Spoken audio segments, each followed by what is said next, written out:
Welcome back to the Valentine Show, guys. I'm your host, Valentine, expecting you guys are having a wonderful and blessed day. We're gonna understand this. We're gonna understand this very simply explained, and I'm gonna tell you what I was wrong. I was wrong on Twitter and the fight that Donald Trump was picking against these social media giants such as Twitter.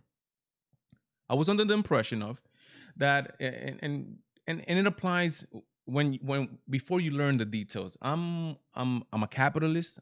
I'm a free market guy. I understand the benefits of the free market, and I believe that each company has the right to run its business as that company sees fit. I thought this was a case with Twitter, but it's not the case with Twitter.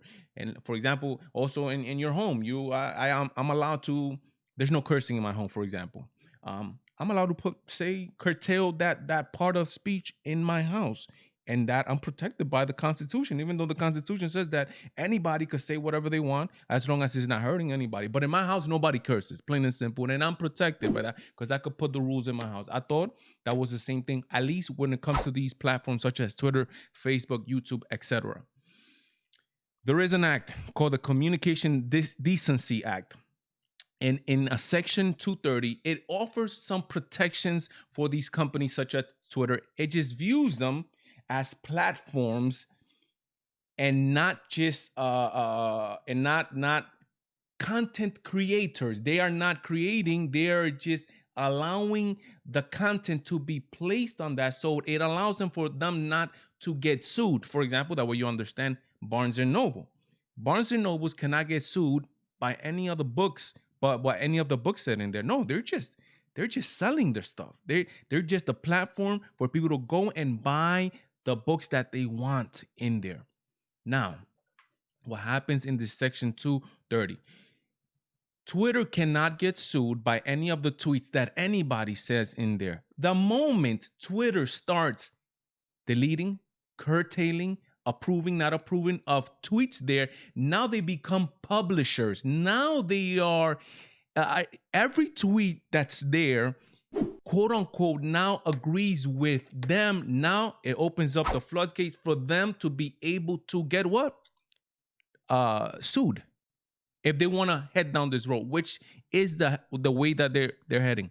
It's going to be literally impossible for Twitter to check every single tweet out there. And now, if there's a tweet on there that causes damage to the reputation of somebody, if they leave it, now I have the right to sue Twitter. For example, all these protests that are going on, you see some celebrity literally calling for violence, calling for more destroying of property, calling for you keep writing, blah blah blah blah blah.